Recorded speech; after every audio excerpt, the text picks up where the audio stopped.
Hey guys, welcome to the Sales Entrepreneur Podcast. I am Daniel McComber, and with me today is Cory Clark, What's the up? sales therapist. Yep. Welcome, man. Thank you. I'm stoked to be here. Yeah. It's fun for me. Yeah. Yeah, and you're also the owner of the collective. Yeah, the collective. Yep, which is a mental and emotional health community for sales professionals. So A community. yeah, it's community. Yeah, That's yeah. amazing. So it's always been.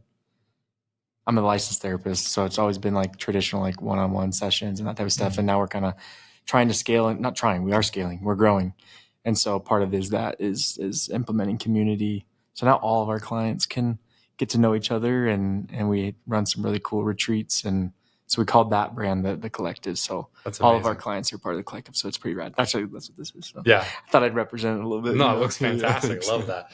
Well, we'll talk more about that Yeah. later too. Yeah. I mean, you've helped so many entrepreneurs, so many sales guys through honestly them getting out of their own way and getting help in ways that they probably didn't even know they needed. So obviously that you didn't start in that space. Yeah. Right. Yep. And so I guess, did you always know that you wanted to go down the therapy route, or did you have a different idea of what you wanted to do? That's a good question. I knew I wanted to go down the therapy route. Yeah. Mm-hmm. Yeah. I remember being 16, dude, and like my mom, every family's got their things, whatever, Yeah. My mom's like, "Hey, I think you should go to therapy." So I'm like, "Whatever, mom, I'll go." And I tried it, and it was a psychologist, and he was probably like, I don't know, 60 years old. Mm-hmm. And I'm 16. So keep in mind I'm 16. Yeah. Right? And I remember sitting across the room from him, and in my 16-year-old brain, I'm thinking, this guy's a freaking idiot. He's an absolute ding dong, dude. Yeah, I can't learn anything from this guy. Yeah. But at the same time, my thought was like, but he's kind of got a dope job. Like, I think it'd be a cool job if he was good at it, And keep in mind, he probably was good. Yeah. I just was 16, being 16. But then for some reason, that thought kind of stuck with me, dude. Of like, that would be, and I always had helping people. Did you like just that idea? Or? Like I was just that friend that like my friends just opened up to. Wow. Like all the time. Mm-hmm. Like I just was a safe place for people to be real with and open up to. And so I experienced that a lot. And then I took that. I think those experiences just led to ones in undergrad to where I was like, let's try these classes. And I just liked it and ran with it. Wow. Yeah. Where'd you go to school? BYU, Idaho. Idaho. Yeah. So, I mean, you want to go the therapist route and stuff. And that sounds like it's a pretty noble profession. I mean, you don't see a bunch of baller therapists per se rolling up in like Lamborghinis and stuff. Sure. Right? So it's not, I can see how that's not the ambition for a lot so kids. Yeah. Right? It's not like, oh, let's go get rich. Let's go be a therapist. Yeah. I don't know if I've ever heard that statement before. So that's not it's a pretty noble goal. And it's also, I mean, you got to figure out a way to make it happen. That's quite a bit of school, a little more school than like the normal route. Yeah. And so what kind of helped you figure out how to make it work? Yeah. So that's why we're talking, right? Sales is like really what got me, I graduated undergrad debt-free, grad school debt-free, all because of sales. So how'd you even get introduced to it, by the way? With sales? Yeah. My older brother did it. I went to BYU before I served an LDS mission. With I did a year of school before my mission, yada yada. Had some roommates that were already home from their mission, gone and whatever, experienced sales. I came home, and the same dude that recruited those guys before my mission hit me up when I got home, did the thing, right? Yeah. Which I love that guy. Like, it was awesome. It worked out great, and sold pest control, and made money. Yeah, at the beginning, it was a means to an end. It was a means to an end. That you wanted to be a therapist. Yeah, it was always a means to an end. I never got bought in totally into let's fully. I mean, I did, lead, like manage teams and did that, but I never just like really recruited and built a team and that type of stuff. I just showed up and did my thing and made money and made it happen. So I was always a pretty high performer, but I was a high performer, but I also struggled more mentally and emotionally than I wanted to, which I think is what pushed the connection. It wasn't until grad school and becoming a therapist that it finally clicked. Because before that, dude, it was like I'd be struggling mentally and emotionally. And like I was just your rep that like if I was feeling good, dude, I was crushing. I would sell really well. Yeah. And then like if I'm not feeling good, my emotions like I just wasn't performing. Yeah. And so it was just way too much fluctuation. Obviously there's like a little bit of fluctuation in sales that's normal. Yeah. I was just too much. Right in the highs and the lows. Right? Yeah, like your typical story on that realm. But I've heard that when you get into your, I think it's master's program, right? Yeah. That the first year, and we've talked about this a little bit, but the first year you're also learning how to get through your own crap. Oh, dude. Before you can 100%. learn to kind of help other people. Yeah. And so I guess, were you doing sales all the way up until that point? All the way up until that point, yeah. Like off and on, but pretty much all that through that point. Yeah. Like, and again, it was a means to end. So whenever I needed more money, I'd go do it more and figure it out. There was a time in undergrad where I had to commit to school a little bit and I couldn't sell as much. Yeah. And my wife was doing nursing school. So there was a period of time there where we were really focused on school. But yeah, in grad school, I needed money. Like grad school is expensive. I couldn't, you know. So what was that feeling like when you start working on your stuff and you're like, holy crap, a lot of these problems are stemming from this job that helps me get money? Dude, that was the aha moment, right? Is like up to that point, people are like, do your morning routines, be positive, read 50 freaking 2 books a year. And, you know, and I'm like, okay. Yeah. Like, does that help my life? Sure. You know, but sales targets parts of ourselves that a lot of jobs just won't. Sales and entrepreneurship, both.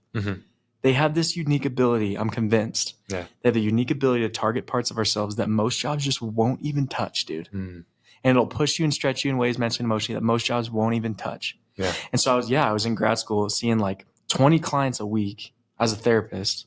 Oh, so you see clients while you're in school? In grad school, you're doing clinicals. So you're practicing and it's a little bit different. Like there's like the one-way mirrors, like someone's behind the other side, but you can't see them. So that's the cool thing about grad school is I did, thousands of hours with clients, real people. Yeah. But I have people behind the mirror, like other licensed clinicians that are training me. Wow. Watching literally every step, training and critiquing. And like, dude, grad school is rad, man. Yeah. Like for that reason alone, like people that come out of grad school should be good at being a therapist. Yeah. Like you get highly trained. And that's where it's like, there is differences between coaching and therapy and like whatever. That makes sense. We won't dip into that, but, I mean, some therapists are ding dongs for sure. And I would never. Everybody listens in school, okay? Yeah, I would not. One, there's a lot just I wouldn't refer clients to for sure. But your first year, it is a lot of self work, and you're processing.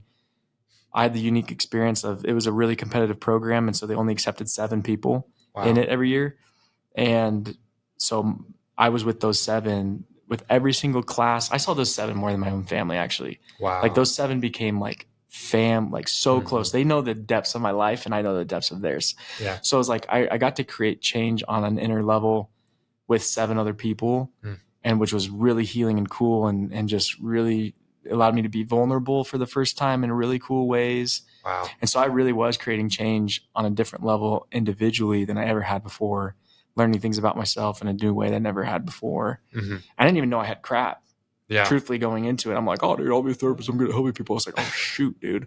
I have shiz too. You thought, I'm going to help other people. Like I knew I had struggles. I knew I had, things that up to that point, I'd been pretty successful-ish in life and figured it out. But then I'm like, wow, there legit has been things holding me back, dude. Yeah. And it was like, this is why I'm not this way in sales. Like I was seeing 20 clients a week as a therapist and working maybe 20-ish hours knocking doors. Yeah. Simultaneously, Wow. And it was like clear as day. I'm like, this is what takes me to the next level. Yeah. It has nothing to do with your ability or dude, like it was only totally staying positive or anything like that. It was totally emotion work, working through my stuff, seeing things differently, not playing like just really cool, just changing mental patterns for myself. Yeah. And dude, I was making more money in grad school and working the quarter of the time. Wow. Because you were applying the things you were learning into your own life and it was directly correlating with sales. You see on what it was targeting. Yeah. You see your sales input just start to go up and up and up. Yeah. And so by the time you're done with grad school, it was that when you already knew? Yeah. In grad school, I had the idea, like if this worked for me, I could probably do it help other people do it. Mm-hmm. And I've always had like the business, like in grad school, my biggest pet peeve is that we never talked business. Oh, Freaking drove me nuts, dude. Get all these therapists. They're like, oh, they have therapy. Blah, blah, blah. And I'm like, do you guys know how to freaking make money with this? Like, that's not the point, Cory. I know it's not the point. They right? don't want the Lamborghinis. I know, and I don't either. But I'm like, guys, like, like, we gotta start a practice. Yeah. Can we talk about starting a practice here? How many hours of schooling did they talk about the business side? None. Zero. Wow. I begged them to bring in guest speakers that already had practices so we could learn from them, and they did. Okay. Because I asked. So you could hear, you had to ask and beg them. So you got a little bit of examples, thankfully, but no schooling. No schooling on it. None. No business class. I guess you had this idea. I was that for my coworker. I've had people reach out to me since I'm like, dude, how are you doing this? I'm like, and I love showing them. But, yeah, absolutely. Well, I mean, literally, so you're in school and you realize I can help people in this way. You graduate college. Yeah. I mean, you don't graduate college with a book of business per se. No. Right. None. So you kind of graduate with nothing, don't you? Yeah. Sales, obviously, when you've done sales, sales, you do learn some business. That's why I think that's why we're talking, right? A lot of guys in sales develop skills that you're like, oh, dude, I could probably have the skill set to maybe do my own thing, or they build the confidence to believe in themselves, right? Yeah. And so leaving grad school, I had like this immense amount of belief in myself. I think, and a business spirit and a business mind. I really did like in grad school. I was listening to a ton of podcasts on business because I wasn't getting that. So I really did have I have a business part of me. Yeah, I've actually learned a lot. I love the therapist hat. I will continue wearing it. I'll probably always wear it. The entrepreneur hat is one that I've learned to love so much too. Yeah. And so it's weird because I wear the therapist hat probably 80% of my business, even now today. That 20% I wear the entrepreneur hat. I'm like, I'm in love with it. Like I love wearing that hat, I wish I could wear it honestly a little bit more than I get to. But leaving in grad school, there was a mom and pop shop type pest control company that I also sold for, but also consulted with. And they were my first guinea pig of they had 3 reps. And I was like, hey, I'll sell too, but can I do this program I created? I created a whole program. Nice. It's not what I follow today. You look back on that now. I'm like, oh, did gosh. I even help those guys? Yeah. But it works enough to get me to it was worth it for them. It was worth it for me. And it worked enough to get me to believe that this could be a thing. And then I started just doing free trainings for companies, and I just went in, bro. I was going to ask, how did you kind of get your foot in the door? And so I guess you went to companies and said, hey, I have this idea how I can coach. And were you saying coaching or therapy? So technically by the books, what I do with all clients, I call coaching and consulting, just because legally therapists can only see clients in the state that they're licensed. They're licensed in. And so door to door, I have clients everywhere around the nation. And for half the year, they're in a different state. Yeah, so it doesn't work. So coaching is the easiest loophole just to make sure I can do what I do. And they all know that. They agree to it. Sign crap. It's all whatever. Yeah. But with that too, what was I going to say? At the beginning, when you were going to these companies. Yeah. Yeah, you were saying, hey, I have this coaching program. Yeah. And some of them took a risk on you, huh? Yeah, they did. I did a lot of that's how I got my foot in the door was, hey, dude, this is what I do. I started marketing myself as the sales therapist. And nice. Which is just, when I found that dude, that tag, that name, honestly, that was a God-given, the sales therapist. I'm like, that's kind of weird. But then I'm like, actually, that's kind of lit. That's actually actually the marketing on that could work, and it has. So I just was like, let me do a free training. No risk to you. Let me just give you free value. Yeah. So I just booked appointments and trainings. So I would just, and you brought the value to the point where people would book after the training, that free training I do. It was if you're interested in working together, just book a free call. Yeah. People would book a free call from that. Okay. And then after the free call, you had an impact on them to the point where they want to become clients. Let's go. And then I have a program for them. That's why, and I still do a free call with any client that's interested in working together. Oh, that's amazing. But from that, originally I booked, and then I had a few clients that reached out or that worked together. They liked it. They told their VP. And so I actually landed a company contract the first year that's what floated me. Actually, that was huge. That was like a huge blessing. That's awesome. So I landed and then because you're a humble grad student that was like, oh dude, that had was ambitions. Well, the first 9 months I didn't get anything, dude. I didn't make money in my business for the first 9 months. 9 months? Yeah. So I took out after grad school, dude. I took out a $30K loan. Oh wow. Yeah, I took out a $30K loan and went all in. Yeah, from my dad. Oh, okay, yeah. So yeah, that's a loan. That's a loan you got paid. And I've paid him back now, which is rad. Yeah. But yeah, I took a $30K loan out from my dad. And you were married already, right? Yep, and I didn't even use it on business stuff. It was literally just to live. It was like a business loan, but it was for living. Because I mean, like the expenses of the business was pretty low, but your time was time. Everything. It was time was everything. Yeah, and we had a kid. Mm-hmm. Oh, you had we had our daughter at that point. At that point. So she was like 6 months old. Wow. And so then we moved in with family, and we moved to California. Moved with family for like 4 months. Mm-hmm. My wife's family, and then those 4 months were nuts, dude. Everyone, I just remember people like, "You're crazy! Like, what are you even doing, bro?" Yeah. Like I remember feeling like just small too, but at the same time, full of faith. It was weird. Yeah. Well, you just had the confidence in yourself. Like I knew what I was doing was exactly what I was supposed to do, but people around me couldn't see it, and that was hard. Yeah. That was I'm so grateful for those 9 months of my business. I'd never want to live it again. Never want to live it again. No. But it was tough. Like I could cry right now. Yeah, it was hard. Yeah. It was hard. And I mean, when you got that first contract, that just must have changed everything. Oh yeah, dude. Yeah. That was huge. That was a big deal.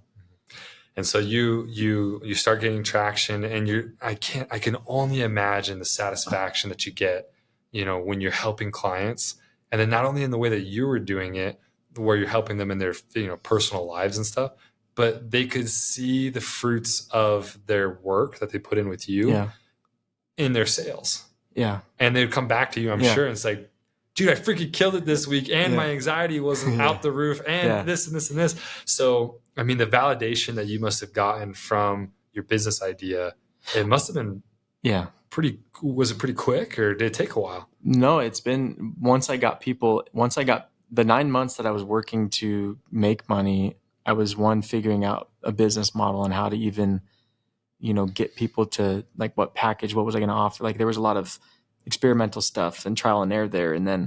And also simultaneously building my brand and getting people to just like believe that this was actually like cool. Yeah. Once people saw the value and I got a few managers on board, they're like, okay, this is kind of dope. Like this guy's not weird. Like let's give it a shot, like whatever. Mm-hmm. Then it just like slowly snowballed, dude. Well, and now it's where it's at, now it's like, not that it's like some big name or whatever, but it is within the door-to-door space. Like, there's a rep, it's grown. Yeah. Well, I mean, you just spoke last weekend, didn't you? Yeah. Yeah. It was it was like SolarCon and but I think it's gotten to the point. It's just where they've had experience. I've worked with enough managers and people to where they're like, okay, and it's unique. It's not like we're getting on a call and I'm like, dude, like read books. Yeah. Yeah. Well, I mean, let's talk a little bit about, I mean, dude, you had to tap into an industry that wasn't necessarily, there was no space for it.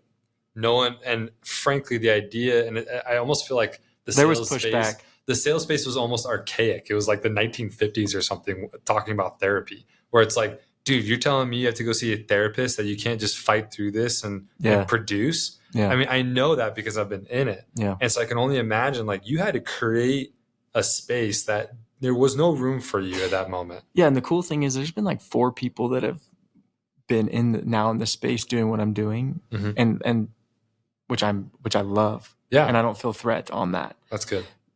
I have before. I don't currently. Yeah. In fact, I think it's good. But yeah, I don't say I paved the way, but like, absolutely. It was a lot of people were like hesitant to look at it as valuable.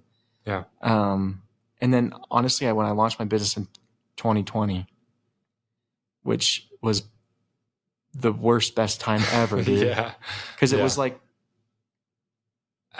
the world stopped. Yeah. So it gave me time to like work on the business in a way, Yeah, that makes sense. And then also COVID, like mental health changed, dude, in COVID. It did. Yeah. Companies became way more aware of it. It was the best time. I think COVID actually launched my business. Yeah. No, that People makes sense. became way more open to the idea of talking about things and mental health and go talk to somebody. Like it just became way more acceptable. Yeah. So that accelerated my growth. Wow. It allowed people just to give it a chance. Yeah. And now, dude, 2024, like who's not talking to somebody, bro? Yep, If you're that's not, true. like you're behind. Yeah, exactly. Dude, if you want to level up, you Yeah, got to talk it is, to somebody. dude. It is, though.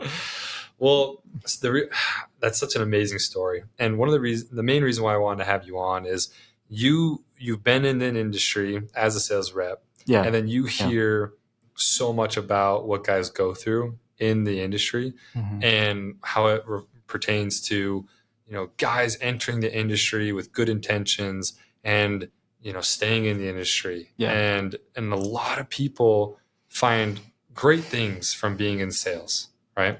But me and you have talked about this a lot where, I mean, it has a season, right? Every life has a season, has different seasons. And I feel like way too many people get into sales and they get to this point where they're stuck or they get to a point where sales actually isn't serving them anymore, but they don't know what to do.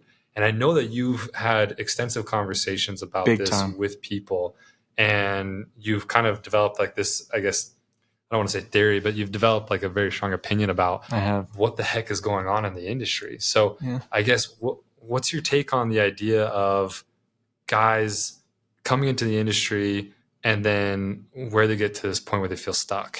Yeah. Sales expanded my mind to believe myself, but entrepreneurship's taken me to another level mentally and emotionally. And it's not for everybody, and not everybody feels a pull towards it, which is 100% appropriate. Like 100%. And there's no shame in that. Not everybody should be an entrepreneur. No. There are people in the sales industry though that do feel a pull towards it. And when I mean a pull, it's not just like, oh dude, that'd be cool. It's like they actually feel a pull towards it. Yeah. And I'm like, and they're neglecting it. And I think there's a few reasons why. One, it might just be an internal battle of just like, I believe in myself, but do I believe in myself that much to actually go do my own thing? Yeah. The confidence isn't quite there yet. Yeah. And like they feel this comfort with sales because it makes, they make six figures and it's good and it's taking care of them, but they feel stuck because now they have a family and maybe they haven't quite built the organization that allows them to be if we're talking door to door, be off the doors. And so they feel like dissatisfied too. Like they're still grinding a lot, but they're away from their kids, but they, so there's that dilemma. Yeah. Right. Well, they know, I mean, when you're at that point, the only way you make money is by your own inputs. Yeah. Right. And unfortunately, in door to door and sales in general, there's very few ways where you can expand to overcome that, right? And so I think that's a huge thing. Guys get stuck to like, listen, I can make good money on my own merits, but if I don't, it's like golden handcuffs still. Yeah. If I don't work, I don't make money. Yep. Yeah, and if I leave, I don't make as much money as I was. Yeah, and that's where it's like, and so that rep, I feel like, either they're going to have to double down and choose to stay in the industry and figure it out and make the money and put it away and try to get away at some point. They're not going to do it forever though. Yeah. Right. Everyone finally gets to a point where they have to figure something out. Yeah. Or they find out a really great system and they do it for a long time. Right. There are people doing it and finding a balance. Like actually you are currently, finding a really good balance with it. It took a lot of ups and downs to get to that point, but that's true. Yeah. And you got kiddos and but I think, and that rep's going to have to address that internal dilemma. Like, am I going to take the leap on myself or am I not? Yeah. But also, and this is where the industry is really unique, is sometimes reps are ready to take that leap and sales has expanded their belief levels. And they're like, I believe in myself and I'm going to go take this leap. And then they go talk to people about it. Yeah. And the same people that said, hey, believe in yourself, whether it be managers or a company. It's like, dude, go believe in yourself. You can be great at sales. Go believe in yourself. Now they believe in themselves and they're ready to go take a leap on an idea that's actually pretty good. And that same person that said believe in yourself is also now going, well, not that much. Not that much to the point where you leave. Yeah. And there's a preach abundance, and then I'm going to be scarce at the end of the day. Wow. You know? Yeah. And I think that's a problem. Why do you think that they would? I mean, I know why they're preaching abundance and everything, and maybe they have good intentions, but why do you think that they just managers and companies get so scarce when they when it's how it's the bigger the org, the bit more money, and it's the income, and they're programmed to be scared to lose guys, and they're threatened by guys leaving, and that's why that's probably one of the most toxic parts of the industry, unfortunately. Yeah. But I think from an entrepreneurial standpoint, there's guys that do expand their belief in themselves and want to move into other things. Yeah. And they should. Yeah. And it's okay. And they sometimes choose not to because their manager said, held them back. Yeah, absolutely. I feel like if that's a good speed check as well. Yeah. Where I feel like there should be so many reps enter the space, and whether it's software sales or bid ticket sales or any kind of sales, they enter this space of sales as a means to an end. Or they have these big ambitious goals. Yeah. They have these big ambitious goals in this, creative spirit or these goals outside of sales, and they enter sales to get money or to create some kind of stability while they're trying to do something else, or so they can pivot later to do something else. And then it's weird that I feel like what happens is they get kind of caught up in the sales environment to the point where, it's exciting. There's competitions. There's all these great things.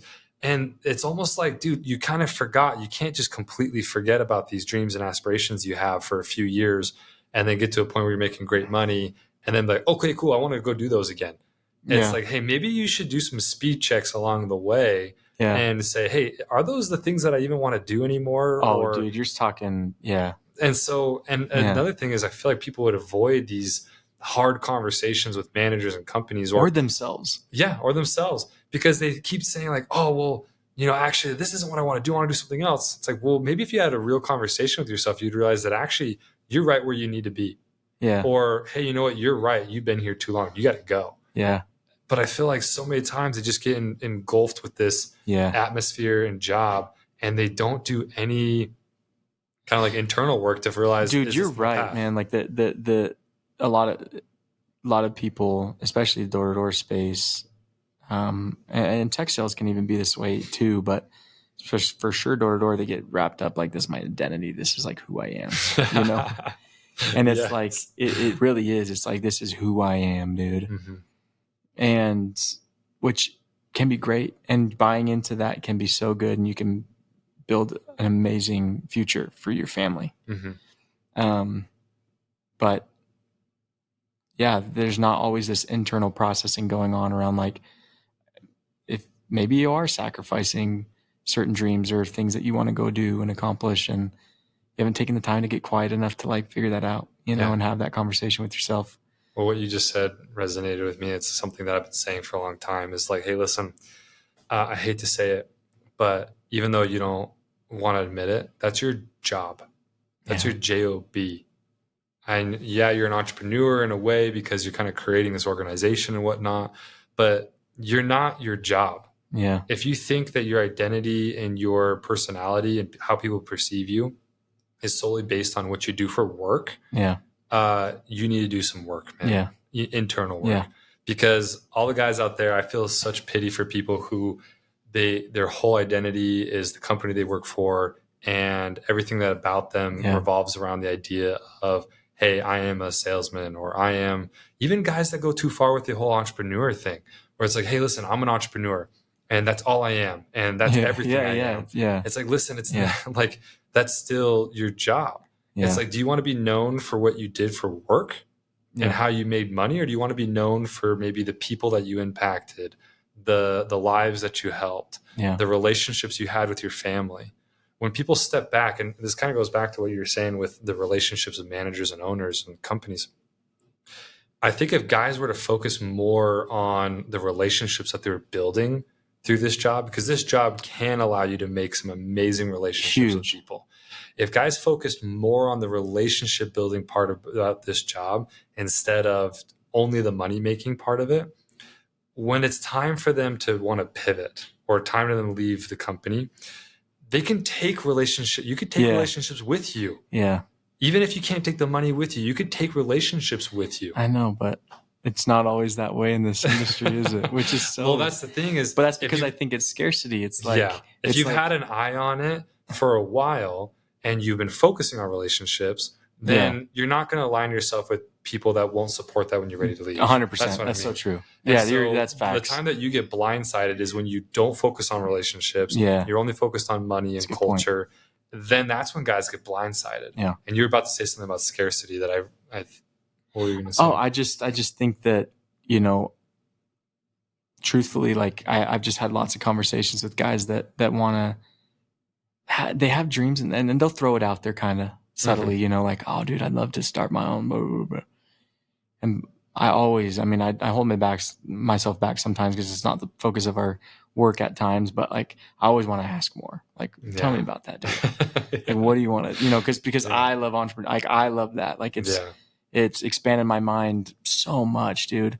I have a buddy that's in a position at a company that most people would drool over, dude. Oh yeah. Like, I'm talking drool over. Mm-hmm. He's making it's the goal. Lots of money. Yeah.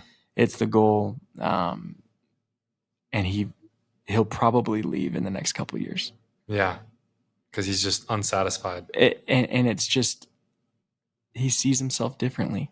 Yeah. Like, his mind's expanded to different things, and he'll probably even take a pay cut move, like initially. Yeah. But it's because there's parts of him he's creative, he's smart, he's and it's holding him back a little bit from this pull that he feels, Yeah, I mean, and that's one thing too, and I can relate with that pretty deeply, because there's scarcity mindset with other people, like leaving the company and stuff like that.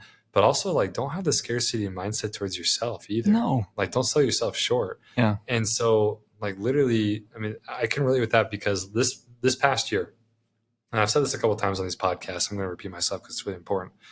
2024 was the first year, thankfully, through the coaching that I've done. Me and you are in the same coaching program. The coaching that I've done, when I set goals this year, it was the first time I've ever set goals where instead of thinking about the money and business first and focusing on that, I set goals with my family, my relationships. That's cool. And the fulfillment side, because I'm one of those guys that, I do sales and I've done it for a really long time. Yeah. But I'm not fulfilled by sales. Sorry.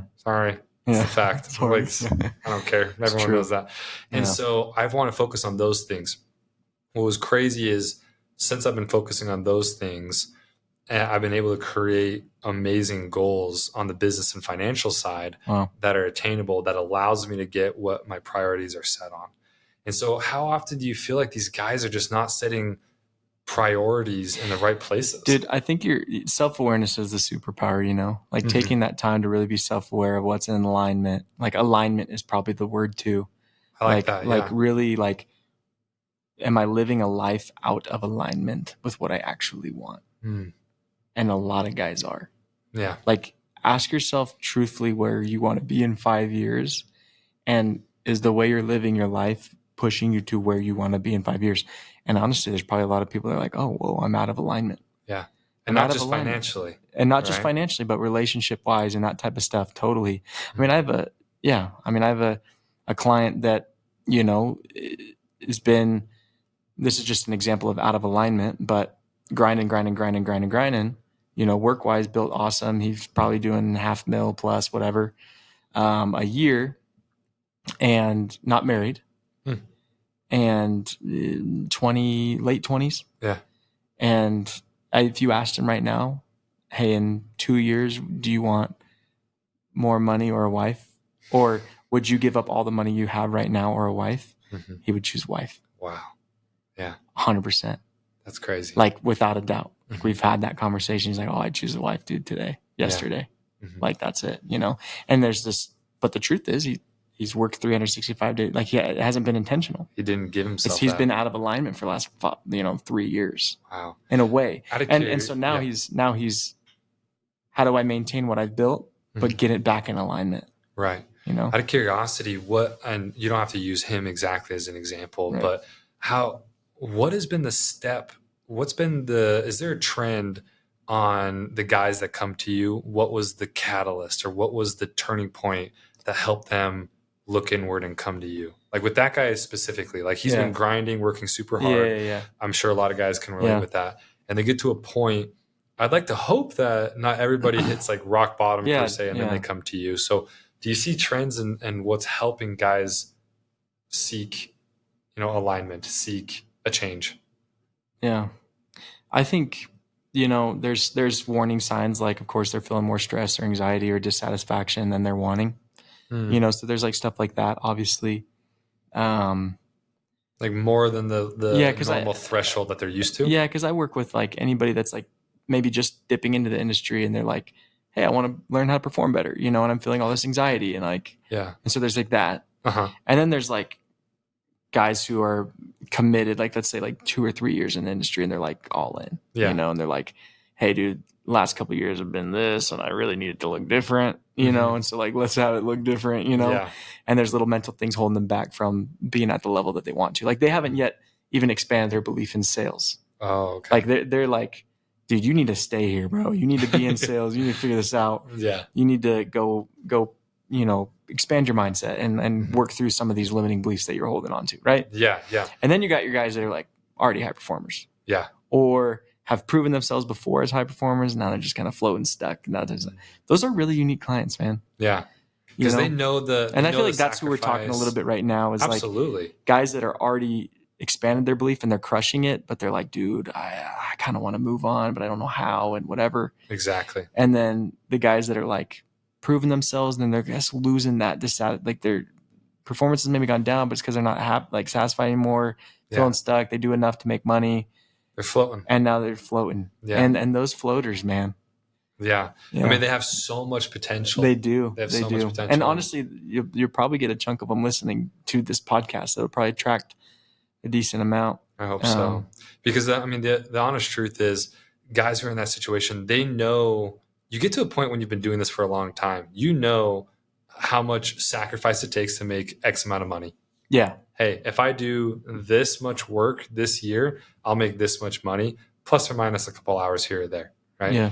And they get to a point where like, listen, I know what it's going to take to make more money, and I don't freaking care. Yeah. I could make more money, but at the same time, I'm also okay with making less money so that way I can get more fulfillment. Yeah. And guess what? That's where I was last year. I finally agreed to myself. I'm like, listen, I can go up and I can hit the goal. I had a goal like growing up, growing up, I was like, oh, I'm going to be a millionaire by the time I'm 30. Mm-hmm. That was my goal, right? How many times do you hear that, right? Last year, I realized I'm like, I know what it takes to be or 2 years ago. 2 years ago, I was like, I could do that. Yeah. But then I looked, I'm like, what am I going to sacrifice? Yeah. And why the heck with this vehicle I'm currently in? Yeah. Well, like with my wife and kids, that was the biggest thing I was thinking of. I'm like, why? I know what I'm making right now, and I know what it'll take, the sacrifice it's going to make. I'm going to have to make to get to like $1 million, for example, in that example. Yeah. And I'm like, no, I'm okay with that. I'm okay being where I am, and I need to pivot. I need to find something that's more fulfilling. Yeah. And I'm not going to have to sacrifice in that way. And so what I've had to do is I've had to learn how to sacrifice in different ways. In fact, I was okay. I told myself last year that I was okay with making less money in order to find something that was more fulfilling. And you crushed it. And the funny thing was I found something that was more fulfilling, and then I actually made more money because of it.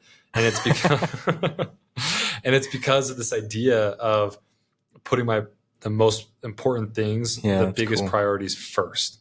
And so I guess, is that something that you do a lot of in your training and coaching, where you help guys say, hey, listen, your priorities have been off. Yeah. And you got to change this. 100%. Alignment is what I talk about a lot. It's like living in alignment with your values. What are some steps, as long as it's not like secret no, sauce? That's fine. No, what are some steps that you Dude, I help? give away secret sauce. I'm like, sauce is great to give away because they're like, I want more sauce. Please. like someone So you see in someone, you're talking to them, you see in someone like, okay, dude, truthfully, you're out of alignment. yeah, truthfully, there's a lot of sauce, right? But in regards to this, what we're talking about right here, yeah, like a lot of people are out of alignment with their values. What I mean by that is like if you ask 10 people, like, what are your 5 to 8 like core values to like who you are? Like, people don't actually know. Yeah. Like, these are my core values. Like, this is what I value at my core. Like, I value this. Yeah. Some examples of that would be example, like my core values. So one would be like, and I have them written out that I read to myself. But the first one is it's depth. But it's like depth in relationships. So like I value real relationships. I value authenticity, vulnerability, honesty. Like that's all in depth to me. Yeah. Okay. That's important to me. Like I value depth. Surface level relationships, freaking hate them, dude. Yeah. I'll try, but like, and in the sales space, dude, that was my biggest thing. Like people around me, people on my team, like they liked it because we're real. I tried to carry that, and I was always turned off by just that's why I make fun of it. Like this, like like your last it's video fun for me because I'm like, dude, this is toxic. Yeah. And the sales space is so far from authentic sometimes, truthfully. Yeah. And I just value that. And so, and if I can add to that too, like that's the same thing with entrepreneurs. So many entrepreneurs, they become entrepreneurs because they just want the title. They want other people to see them as something awesome, like an entrepreneur. Yeah. And then they put up fake posts with like fake cars, and they put up fake crap on Instagram. I can't stand that. If that's why you want to be an entrepreneur and you're listening to this, we should probably chat. Yeah, we need to do some internal work, which is fine. Yeah. There's no shame in it. It's like, it's not bad that you want that. It's just you want to feel loved and wanted and good enough. There's no depth. But there's no depth. Yeah, really, what you should do is just be vulnerable and real, and you'll realize that people actually love you right now. Yeah, it's like you don't have to become an entrepreneur to be loved. Yeah, exactly. And so that's amazing. So you teach them, hey, what are your core values? So that's one thing that I do. Yeah, is like all my clients, what are your core values? What do you really value at your core? And let's live in alignment with those values. And so another one for me is like growth, for example, right? So, or even depth. If you go depth, I know in order to have real relationships, I have to be vulnerable. So I know that I'm like, oh, I value that. Let's just go get it. It's like, if I want that, I have to be real. Yeah. So so in order to live in alignment with my values, I have to show me, which is sometimes hard, but it's what I value and it's who I am. So therefore, when I'm in that spot, I'm going to be real. Wow. So you help guys. A lot of people sacrifice their values. Yeah. They don't live in alignment with their values because of comfort or whatever. And they don't even know what they are. They don't even know what they are. And so you help people understand what their values are. And then it sounds like you also teach them how to live according to them. Yep. So like, okay, if depth is something really important to you, let me teach you how to live accordingly. Yeah. Because it's not something you can't just be reactionary, right? To everything that comes your way. You have to work hard to live to your values. Living according to your values is not something that just comes easy, is it? Yeah. No, you're going to be placed in situations where you won't, like if I value growth, which I do, that's one of my core values is growth. So like I value growing. I don't want to stay stagnant. Yeah. I would hate to just be in the same spot forever and never grow. Yeah. And as much as I don't want to admit that I value that, I do. I value that. What does that require though? Pain and taking leaps and faith and not knowing and the unknown and trying and failing. Like it's part of growth. Do I value it or do I not? I value it, so I have to live in alignment. Like if you live out of alignment with your values, you'll be dissatisfied as crap with life.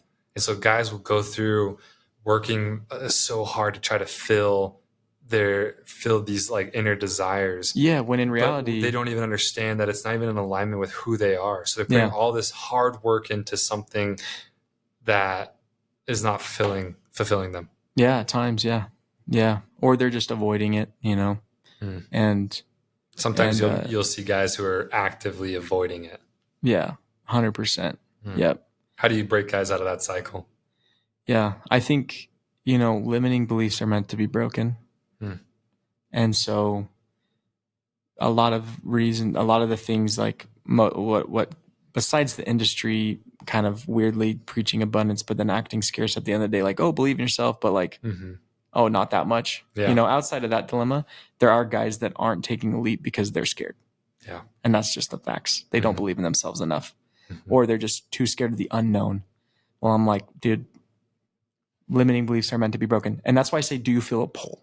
When I say, do you feel a pull, I truthfully believe, like, at least in my experience, God was involved so much in the details of taking the leap to build a business. I don't think that it has to be for everyone.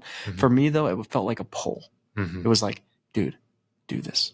Like, just trust it, you know? And it's scary, and it still is. And I'm scaling, and I'm like, what the frick am I doing? You know, like,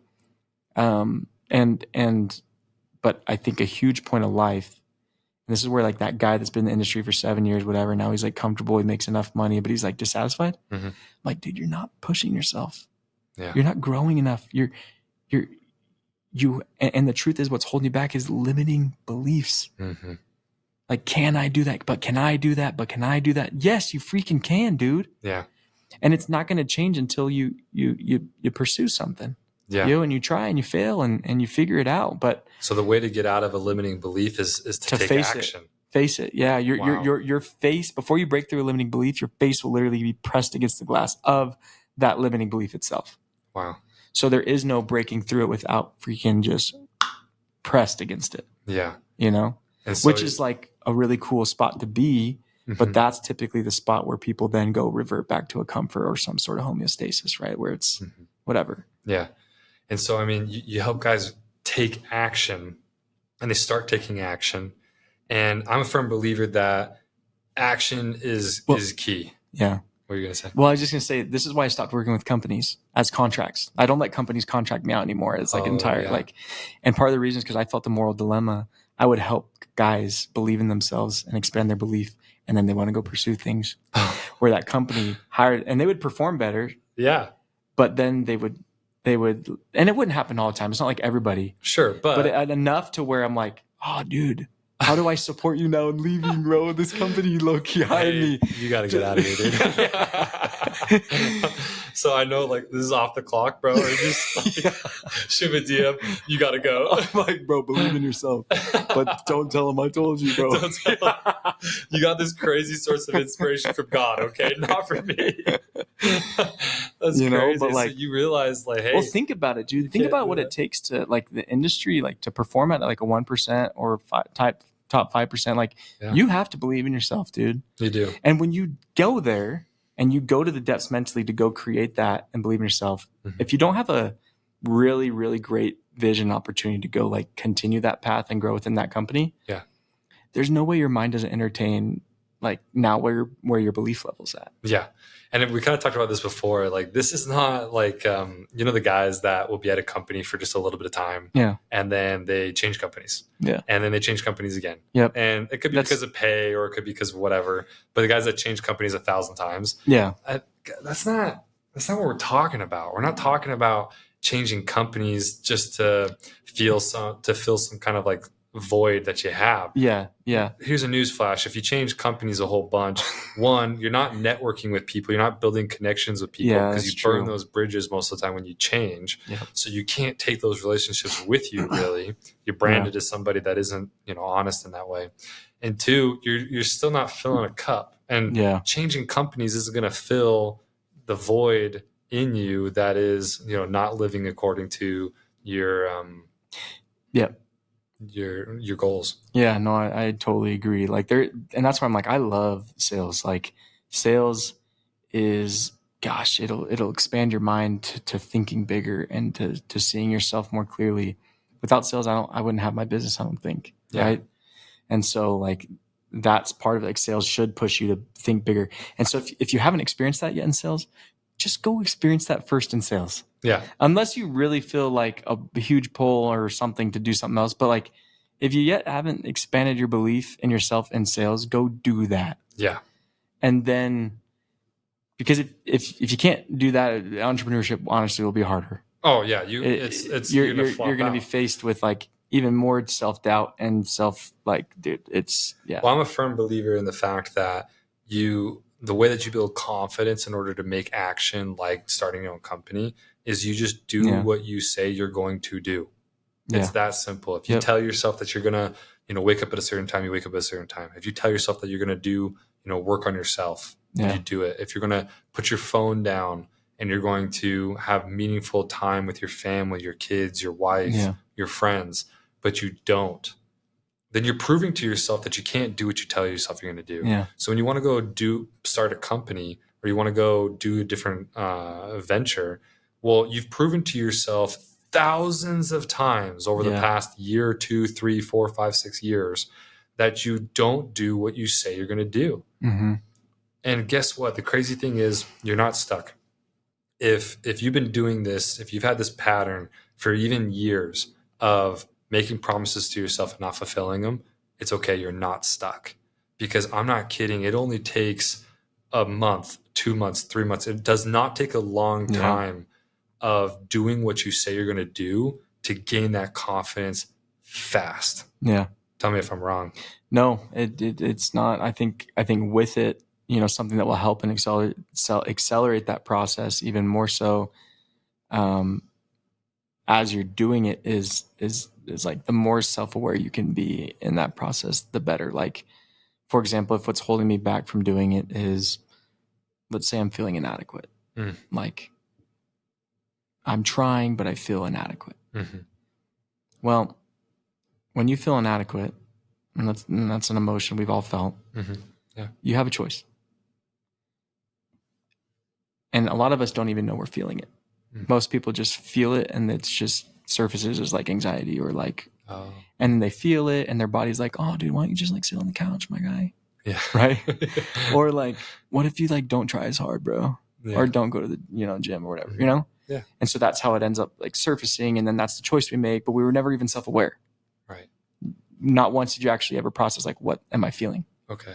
So if I take the time, like, I really care about this thing, but like, gosh, I'm having a hard time. Let's say you dive into your emotions. You're like, I'm feeling inadequate, or I'm feeling insecure. Like, I want to go to the gym, but I feel insecure. Why?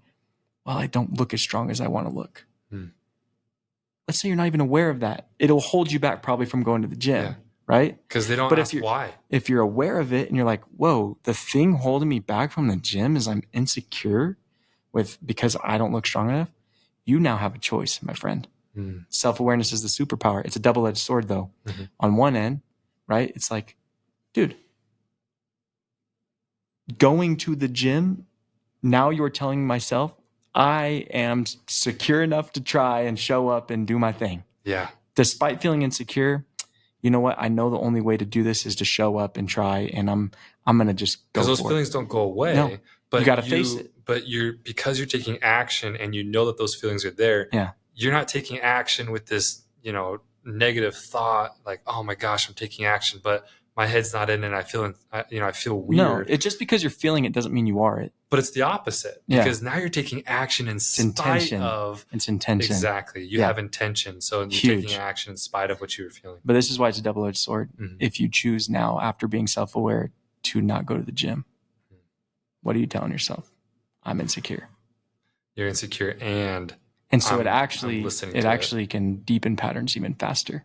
Wow. The ones you don't want. So don't ask yourself why unless you're ready. Nope. Ask yourself why. Ask yourself why. No matter what, even if you're not ready, because I'm like, it's not the end all be all if you end up not going to the gym, but it could put you into a harder spot emotionally, which you're going to have to get out of it. Right. So if you don't ask yourself why, you're going to float. Right. And there's no point in flow. If you ask yourself why and you go to more of a rock bottom, fine.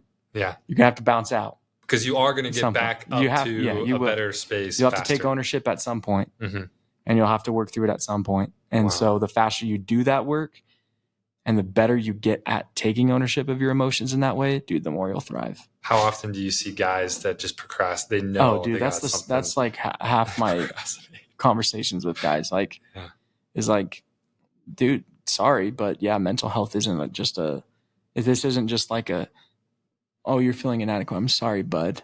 It's like, I am sorry. This sucks, and I love you. You know what to do, though. Yeah. Now it's not just like go grind and go, dude, just go knock more doors. It's I'm intentionally actually working harder Yeah. because I feel inadequate. And that's the last thing inadequacy would do. Wow. Super cool. Yeah. Have you ever gotten to the point where you've had to tell someone, hey, loosen the reins a little bit? Like you're at a point now where I think you need to really focus on something else.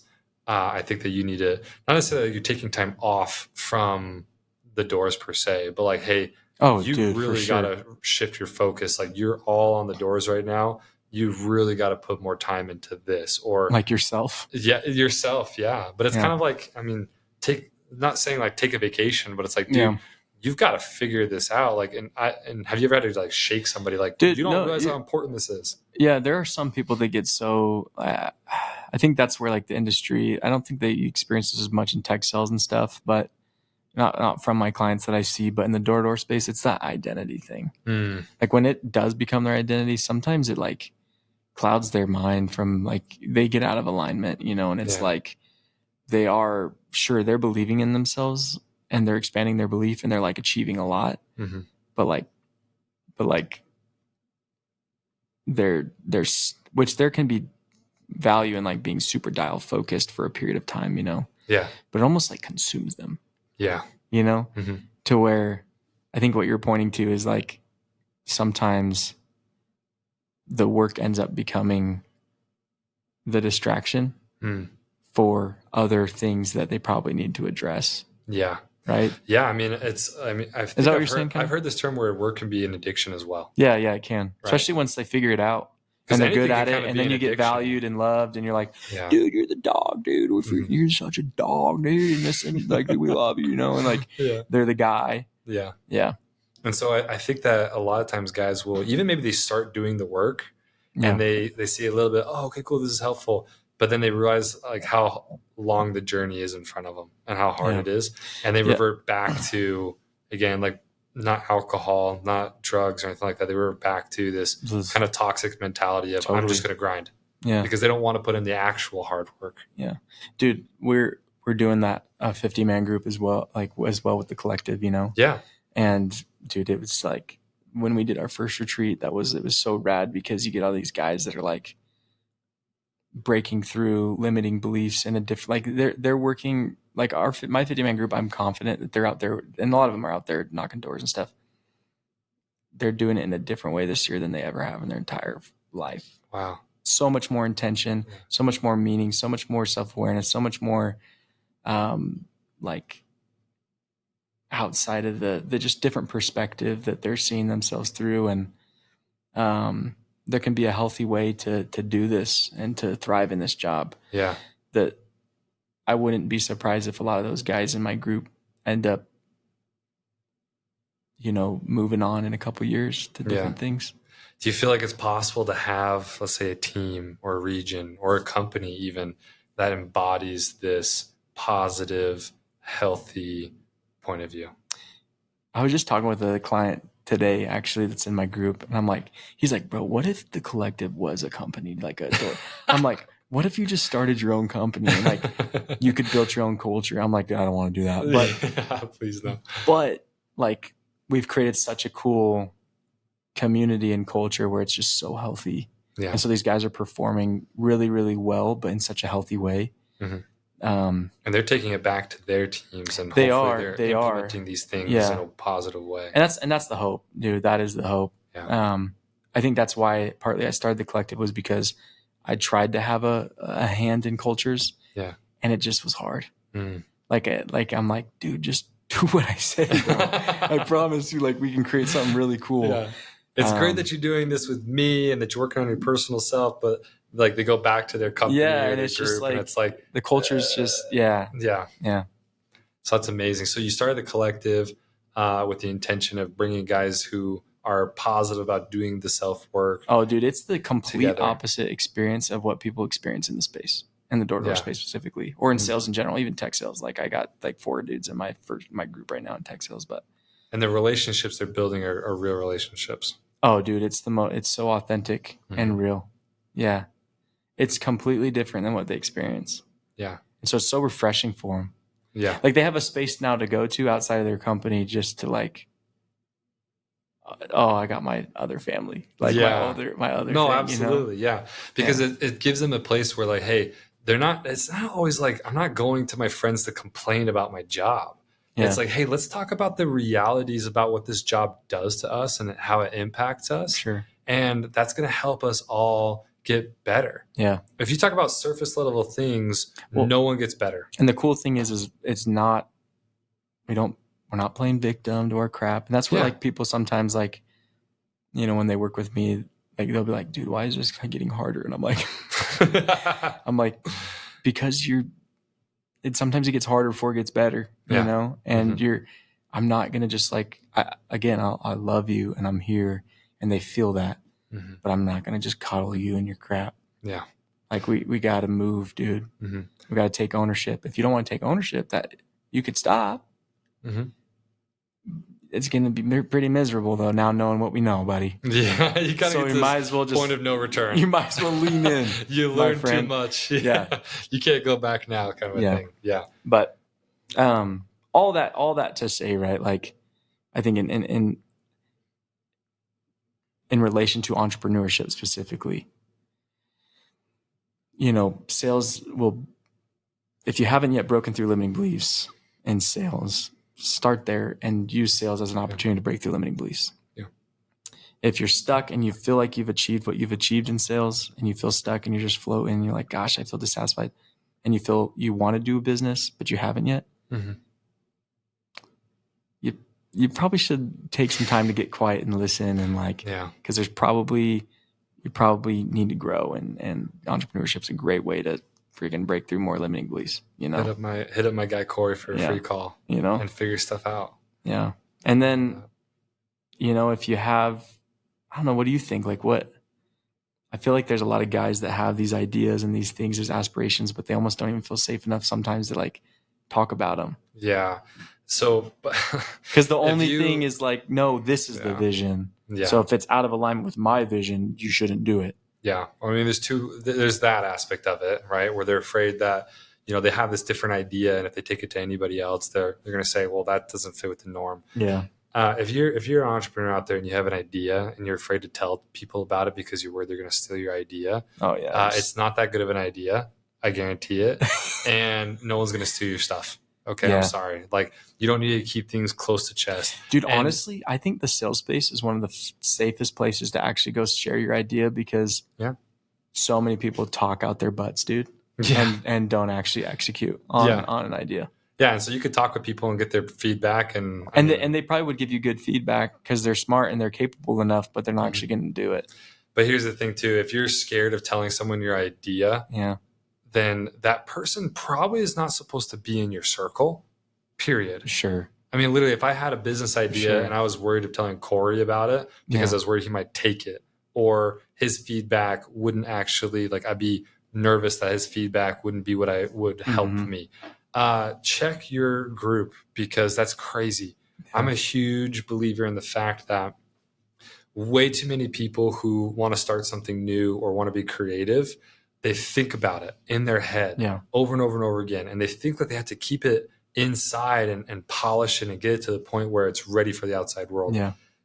Here's the thing.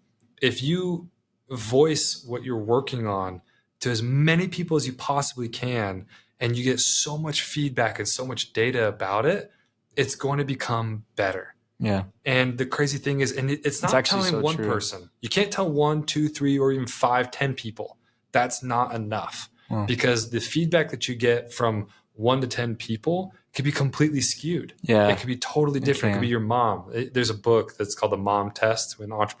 Every entrepreneur should read it. It was one book that we read when I was going to school. And it kind of talks about like the mom test being like, there's a way to ask your mom about your business, and there's a bad way to ask your mom about your business. Yeah. And that relates as well with people like your friends and family. Yeah. So if you think that you have this great idea and you've only talked to like 10 people about it, that is not enough. Get out there and get some more data. I think we're talking also about like, what's holding back people in the industry from executing on ideas or pushing them to entrepreneurship. Maybe there's somebody listening that is doing it. I don't know, or they're about to. And you just saying all that right there just made me think about, like, when I took the leap to do it, like, as much as I believed in myself, there were a lot of days where I struggled to find my belief in myself. Yeah. Because of no money coming in, lots of reasons. Yeah. And feeling the weight, like, I got to figure it out. Like, can I do this? Self-doubt. Mm-hmm. And I don't think I would have been able to grow my business without a few really important people that believed in me in moments I didn't believe in myself. Yeah. And so my wife being included in that, and then certain mentors and people, and just like I remember getting random phone calls on some of the darkest days where I did not believe myself. Random people checking in, be like, "Hey, bro, how's business going?" Wow. And I'm like, and those were relationships I felt safe enough to be real with, and they just poured into me, you know. And I'm like, holy buckets. So I think part of this too is, as you dip into entrepreneurship, surround yourself with people that do, like, have some people that believe in you. Yeah, you're gonna have plenty of people that don't believe in you. You're gonna have people that don't believe in you, and that's okay. And that's probably more of a projection of their own insecurity. Yeah, it's not always about you, and it could be your friends and family, people who you care. But you do have to have people in your corner. A good sign of somebody who's challenging your business idea is, like, when they ask more questions about, well, how do you plan on actually making money with it? What's the business model? What's the plan? What's the, how are you going to create revenue? How are you going to execute on this? How are you going to acquire customers? Like, really, if people know business, have built business, they'll probably ask you those questions out of curiosity, like, well, what's your plan? Especially, and that's a good sign. That's a good enough idea that they're asking questions. Yes. And then once you ask those questions, they'll probably ask more. And that is a good sign that you have a good enough idea too. Yeah. If you get business type of people that don't ask you questions, that I would honestly probably be curious about that. Yeah. Because people that that are doing business and you share an idea, they'll probably ask you questions if it's a good enough idea, because it's fun. It's what they enjoy too. Like, I always like asking questions. Like, if someone comes to me with a business idea, I'm never like, oh, cool. I'm like, well, tell me more. Yeah. The biggest thing that's annoying is when people come to me with a business idea, because it happens pretty often.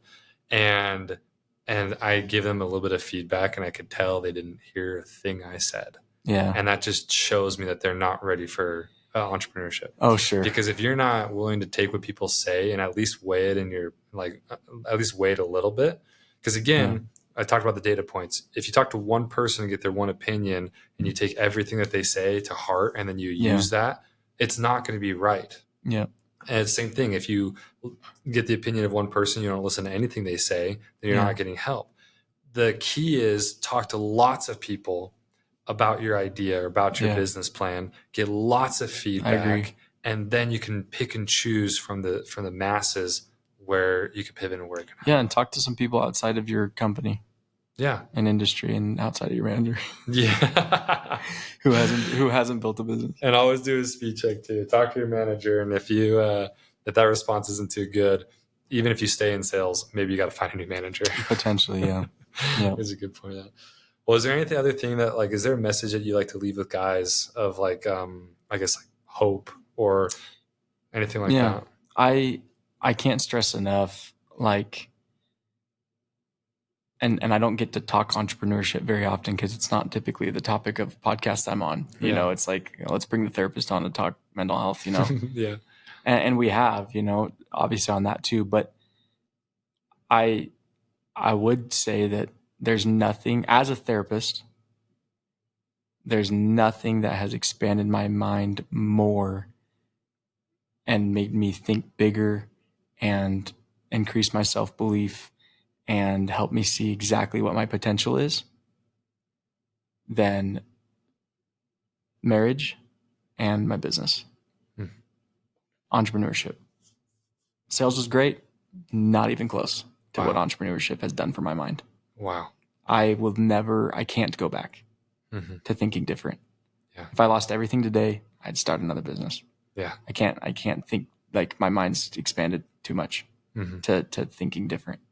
And so to create that, there's been limiting beliefs that have been broken. There's been tough emotions that have been addressed. There's been insecurities addressed and worked through that still are being worked through, and limiting beliefs that still creep in that I got to work through, and all that. But there's just, I wouldn't, for me, it's been such a good thing for me, because now I feel like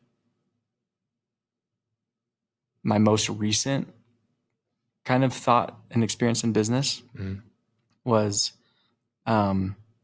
launching this group, and I had like 7 people paid full in my group. Like I launched it, 7 people, like initial interest, and there's 50 people in it. Anyways, I had 7 people paid everything. So I had like, quite a bit of money just sitting there, the people in. Yeah. And I had this huge pit in my stomach, and I was like, I think I need to back out of this thing. Wow. And I was like, I don't think this is right. And I was trying to process it. I'm like, what's going on? Yada, yada, all these things. Right. And I was trying to process it with some friends and some coworkers, some business guys that are in my business now. And I'm like, dude, I don't know if this is, I'm not scared. Yeah. I'm not like, I don't know what's holding me back. I just don't think I'm supposed to do it. And then I went on a run. I'm 2 miles deep in my run. And I get like this overwhelming feeling that's just like, hey, you have limiting beliefs in yourself, but I have none in you. And it just hit me that I was like, wow, what's really holding me back from this 50-man group was this limiting belief. And the limiting belief was like, up to this point in my business, I've never actually had to really, really be a leader. Like I have people depending on me right now. Like I have a payroll, I got people, I got like, and this 50-man group was like 50 people entrusting me that I can hold this experience for them. And I'm the leader of this group. Can Cory really be a leader? Yeah. And that was a new limiting belief that creeped in that I didn't even know I was holding on to. And I've processed it now.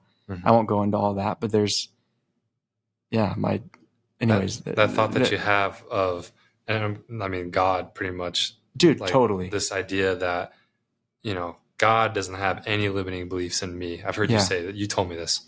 God doesn't have any limiting beliefs in me. I'm the only one that has limiting beliefs in myself. And business has shown that time and time and time again, is that dipping in entrepreneurship, and I'm sure there's a lot of other ways to break through limiting beliefs in life. Entrepreneurship will just freaking do it so fast. Yeah. And that's why you see these guys that are like, living different lives and helping people in different ways, is because they've accelerated their growth. Yep. And I'm just learning that, like, literally God has no limiting beliefs in me. Yeah. I just have some in myself, and I'm breaking through them. And as I keep breaking through limiting beliefs, I'm starting to see a new phase of Cory. Wow. And I'm like, dude, I love that Cory. And I don't ever want to, like, I want to keep getting to know that Cory. Yeah. The one that's like unlimited potential. Yeah. Because that Cory is going to be able to help way more people, do more things, and just be way more aligned with where I'm supposed to be, where my potential lies, which I have no idea what that is. And so that's what I'd want to share, is just like that experience that I've had dipping in entrepreneurship. That's what it's done for me. Yeah. And so if I could let that experience happen to more people, gosh, that'd be cool. Yeah. So absolutely. Well, honestly, Cory, your brand that you started with the sales therapist, and then pivoting that to the collective. I mean, it's just what you've been able to do in this space is phenomenal at helping guys. Thanks. Yeah, it's amazing. The collective, is it going to be open for? Yeah, we'll open enrollment for group 2 in July. July and August is when we're going to open enrollment for it, and that the first retreat and stuff will be end of September. Awesome. And so, group 2 will be enrolling soon. So fantastic. Awesome. And then, if you're on Instagram, the sales therapist is my Instagram handle. They just DM you for a call. Yeah, there's a link on Instagram to book a free call. Awesome. And I post tons of content every day. Sometimes it's funny. Yeah. If you're lucky, I post some funny stuff. The last one you did was so funny. Your salesman voice kills me. Well, thank you so much for being on. Appreciate it. Thanks for having me, dude. Yeah, we'll have you on again too. Okay. Thanks.